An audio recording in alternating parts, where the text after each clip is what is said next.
मई का महीना अपने चरम पर था। सूरज आसमान में आग के गोले बरसा रहा था। आसमान बिल्कुल साफ था।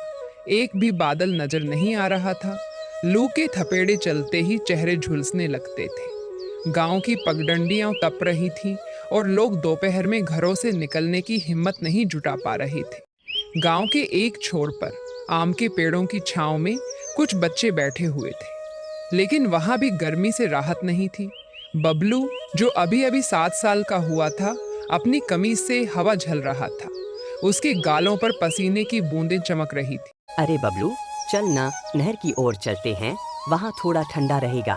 अम्मा बोले थी कि बाहर मत जाना, बहुत गर्मी है। अरे हम थोड़ी देर में लौट आएंगे।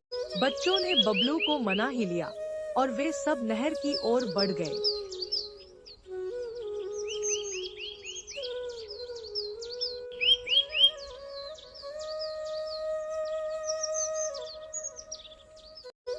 लेकिन वहां पहुंचकर उन्हें निराशा हुई। नहर लगभग सूख चुकी थी। पानी नाममात्र का बचा था। कीचड़ सा जम गया था और पानी इतना गर्म था कि हाथ डालते ही जलन महसूस हो रही थी। वे सब वापस लौटे, लेकिन गर्मी से उनका हाल बेहाल था। गांव में कहीं भी ठंडक नहीं थी। तालाब सूख चुका था। हैंडपंप से भी गर्म पानी निकलता था।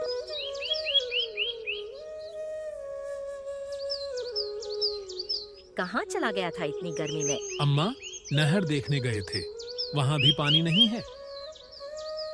रेखा ने बेटे का सिर सहलाया और उसे ठंडा शरबत दिया, लेकिन उसकी आंखों में चिंता साफ झलक रही थी। यह गर्मी आसान नहीं थी। गांव की औरतें सुबह सुबह अपने घड़े लेकर सरकारी नल पर जमा हो जाती थी। वहां पानी के लिए लंबी लाइन लगती और कभी-कभी झगड़े भी हो जाते। एक दिन रमेश, बबलू के पिता, सुबह सुबह पानी भरने गए। वहाँ पहले से ही काफी भीड़ थी। भाई, धीरे धीरे भरो, सबको मिलना चाहिए। अरे धीरे भरेंगे तो हमारा नंबर ही नहीं आएगा। अरे लड़ाई मत करो, पानी के लिए अगर ऐसे ही झगड़ोगे तो क्या फायदा। वह श्यामलाल थे, गांव के बुजुर्ग। उनकी बात सही थी, लेकिन प्यासे लोग समझने को तैयार नहीं थे।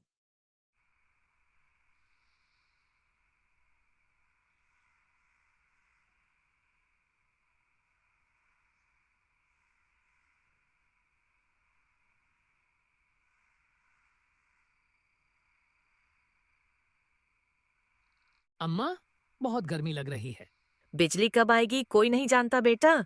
बाहर से कुछ आवाजें आ रही थी। गांव के लोग इकट्ठा होकर बिजली विभाग की शिकायत कर रहे थे। ट्रांसफार्मर जल गया है। अब कब ठीक होगा? कह रहे हैं कि कल शाम तक आएगी बिजली। गांव वालों ने निराशा से सिर हिलाया। इतनी गर्मी में एक और रात बिना बिजली के काटनी थी। बबलू के लिए यह सब नया था। उसे पहली बार एहसास हुआ कि गर्मी सिर्फ एक मौसम नहीं, बल्कि एक संघर्ष भी है।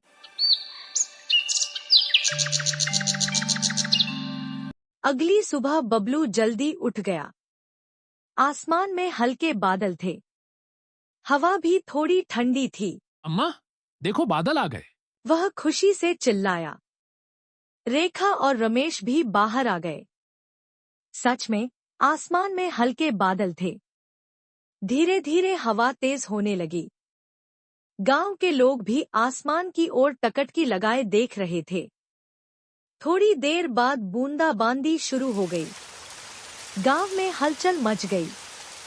लोग खुशी से नाचने लगे। बच्चे नंगे पांव दौड़ते हुए बारिश में भीगने लगे।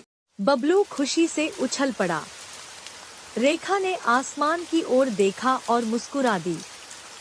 शायद अब गर्मी का कहर थोड़ा कम हो जाए।